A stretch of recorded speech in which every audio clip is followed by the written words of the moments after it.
नमस्कार, मैं संजय प्रसाद और आप देख रहे हैं India news mirror Lohari times.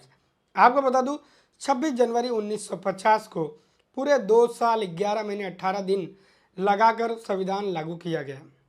हमारे देश भारत को पूर्ण गणतंत्र घोषित कर दिया गया। आज भारत का 75वां गणतंत्र दिवस मनाया जा रहा है। आप सभी को गणतंत्र दिवस की हार्दिक शुभकामनाएं।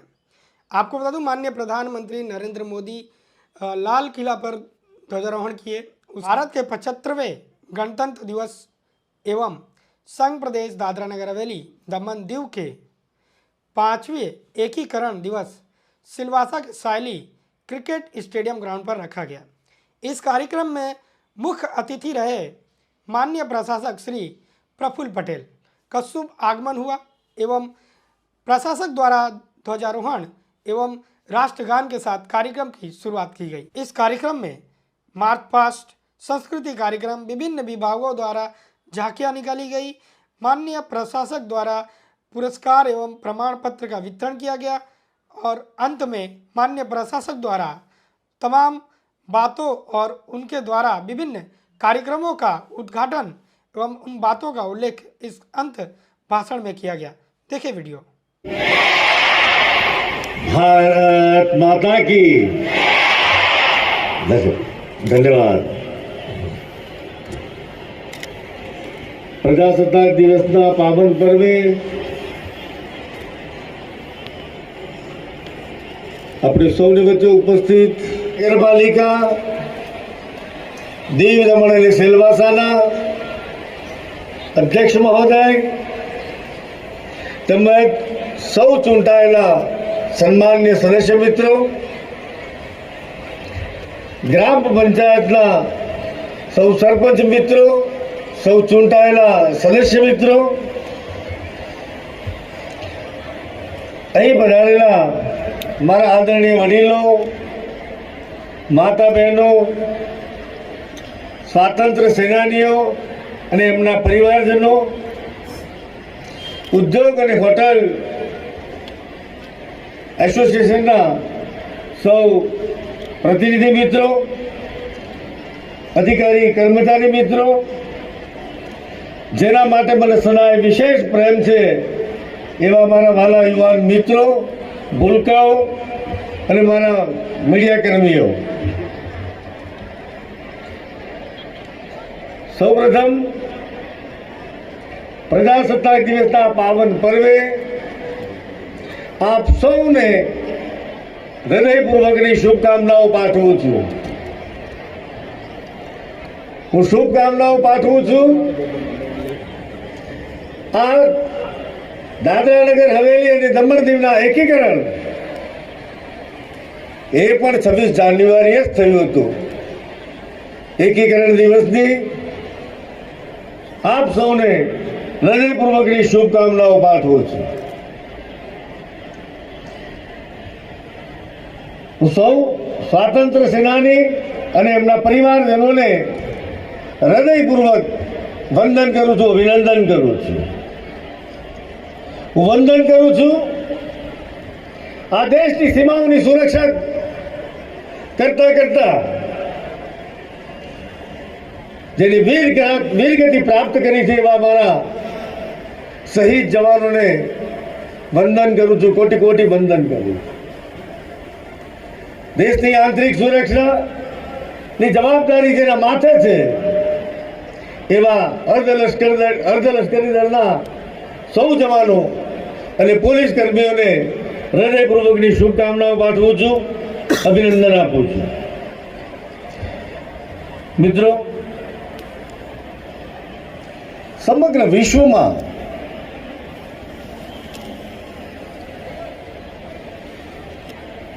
આપણો દેશ એ સૌથી મોટી લોકશાહી ધરાવતો દેશ છે। એમ કહી શકાય કે ભારત લોકતંત્રની જનની છે। મિત્રો, આ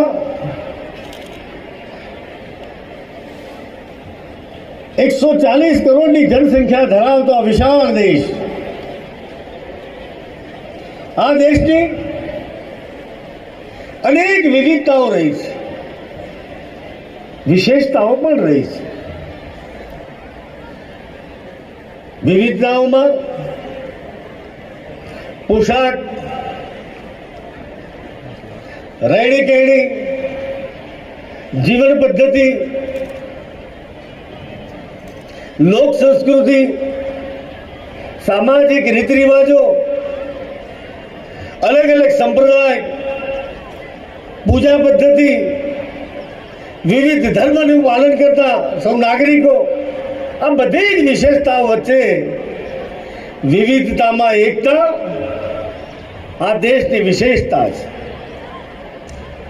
અને મિત્રો, કદાચ આ વિવિધતામાં એકતા એની જો સંજીવની જડીબુટ્ટી કોઈ હોય તો એ છે આ દેશનું પવિત્ર બંધારણ. આ પવિત્ર બંધારણના ઘડવૈયા આદરણીય બાબા સાહેબ આંબેડકરને કોટી કોટી વંદન કરું છું. મિત્રો, દેશ પોતાની આઝાદીના 75 વર્ષ પૂરા કર્યા.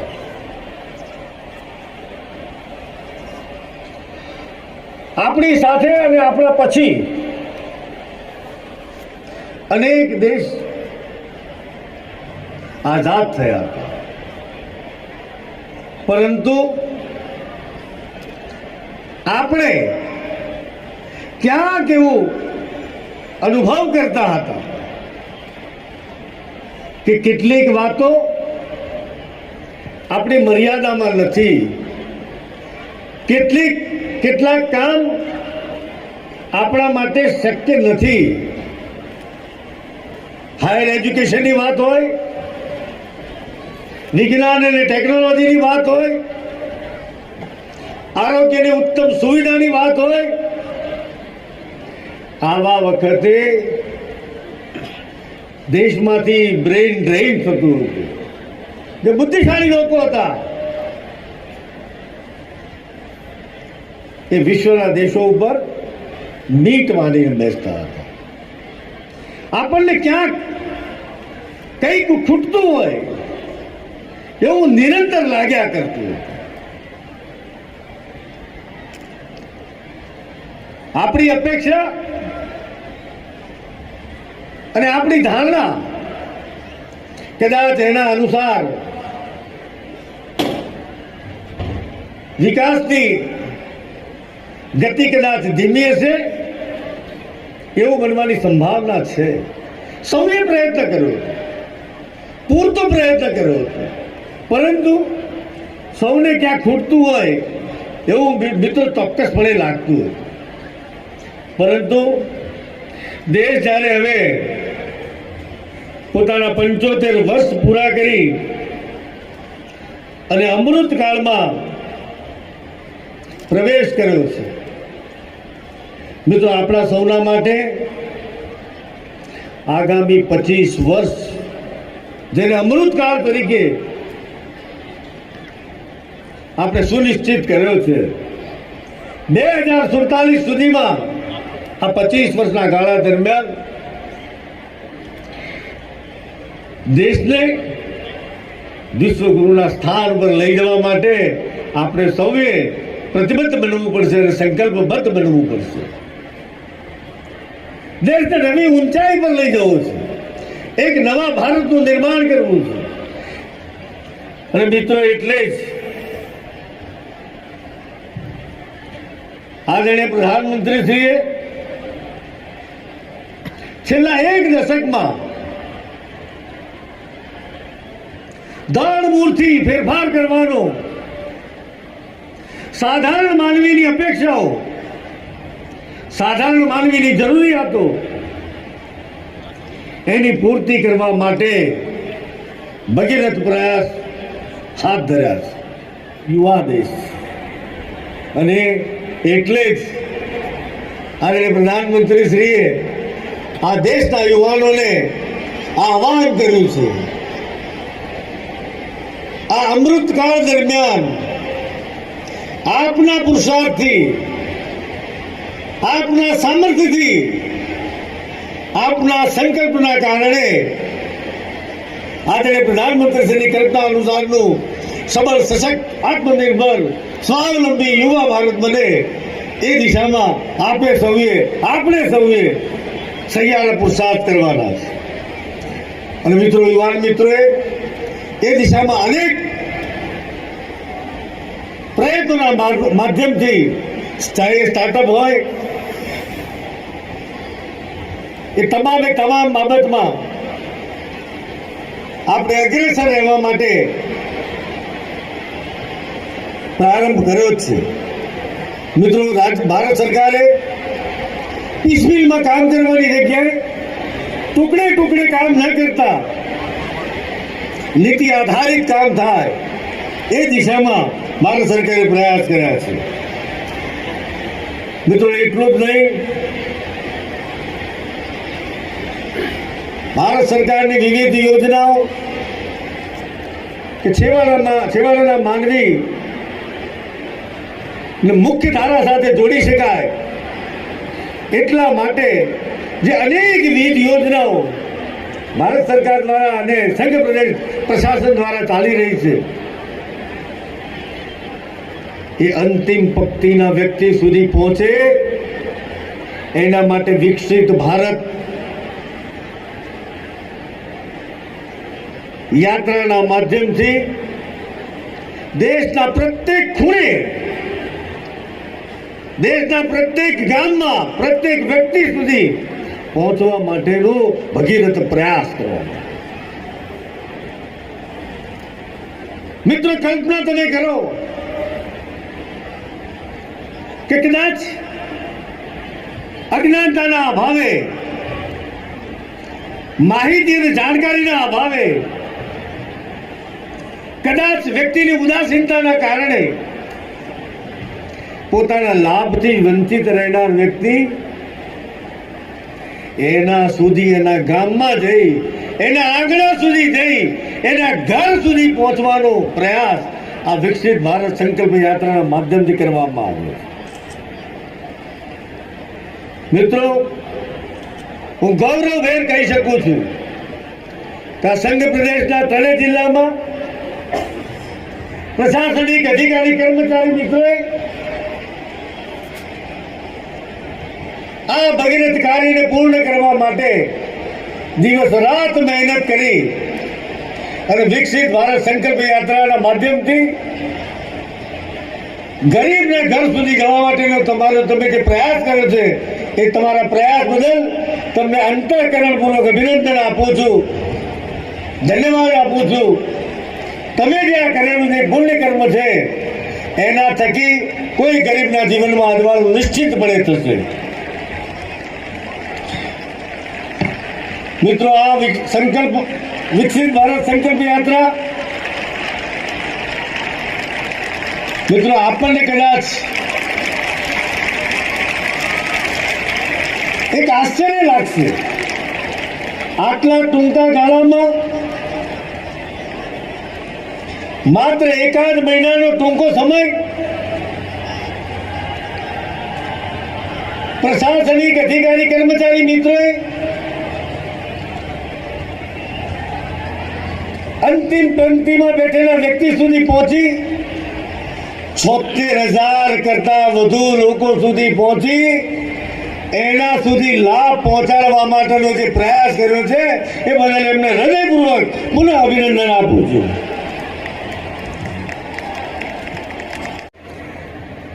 એવા અયોધ્યાના પ્રભુ રામના ભવ્ય મંદિર નિર્માણ અને એની પ્રાણ પ્રતિષ્ઠા આ 22 જાન્યુઆરીએ આદરણીય પ્રધાનમંત્રી શ્રીના વરદ હસ્તે પૂર્ણ થતા સમગ્ર દેશમાં એક ઉત્સાહ, ઉમંગ નું વાતાવરણ થયું. પ્રભુ રામ કોઈ એક ધર્મ વિશેષ સાથે જોડવા કરતા આપણા સૌના, આ દેશના પ્રત્યેક નાગરિકના આરાધ્ય દેવ આપણા પૂર્વજ છે, આપણી આસ્થા જોડાયેલી છે. મિત્રો, સંઘ પ્રદેશ સિલવાસા પર, દમણ, દીવ, પ્રત્યેક ગામમાં, પ્રત્યેક ગલીમાં એક વ્યક્તિ એવો નહીં હોય કે જેને ઉમંગ અને ઉત્સાહથી એની ઉજવણી ન કરી હોય. નાનામાં નાના વ્યક્તિઓએ પણ પોતાના ગામમાં સુશોભનનું કામ કર્યું. કોઈએ મહાઆરતી કરી, રાત્રે દીપ પ્રાગટ્ય કર્યા, આતશબાજી કરી. અરે આર્થિક ક્ષમતા ઓછી હતી કે વધતી હતી, ગામે ગામ, મોહલ્લામાં, સોસાયટીમાં સૌએ મહાપ્રસાદનું વિતરણ કર્યું. મિત્રો, કહેવાનો ભાવાર્થ, સૌએ પોતાના આસ્થા અને ભાવનું પ્રગટીકરણ કર્યું અને ગુલામીના પ્રતીકને દૂર કરવામાં આ દેશના પ્રત્યેક નાગરિકની સફળતા મળી છે. મિત્રો, આની સાથે સાથે લગાતાર 10 વર્ષમાં સૌ દેશવાસીઓએ, દેશની તમામ રાજ્ય સરકારોએ, દેશની ભારત સરકાર, આદરણીય પ્રધાનમંત્રીશ્રીના કુશળ નેતૃત્વમાં જે રીતે દેશનું સંચાલન થઈ રહ્યું છે, મિત્રો, મને કહેતા ગર્વ થાય. આપ સૌ કોઈ આ વાતથી વિદિત છો. દેશ વિશ્વની 5મી આર્થિક મહાસત્તા બન્યું છે. આપણે ઇંગ્લેન્ડની પાછળ રાખી 5મા સ્થાન ઉપર આવ્યા છે. મિત્રો, આવનાર દિવસોમાં આદરણીય પ્રધાનમંત્રીશ્રીએ સ્વપ્ન જોયું છે, સંકલ્પ કર્યો છે કે આવનાર દિવસોમાં દેશ વિશ્વની 3જી આર્થિક મહાસત્તા બનશે. એ દિશામાં ભગીરથ પ્રયાસો હાથ ધરવામાં આવેલા છે.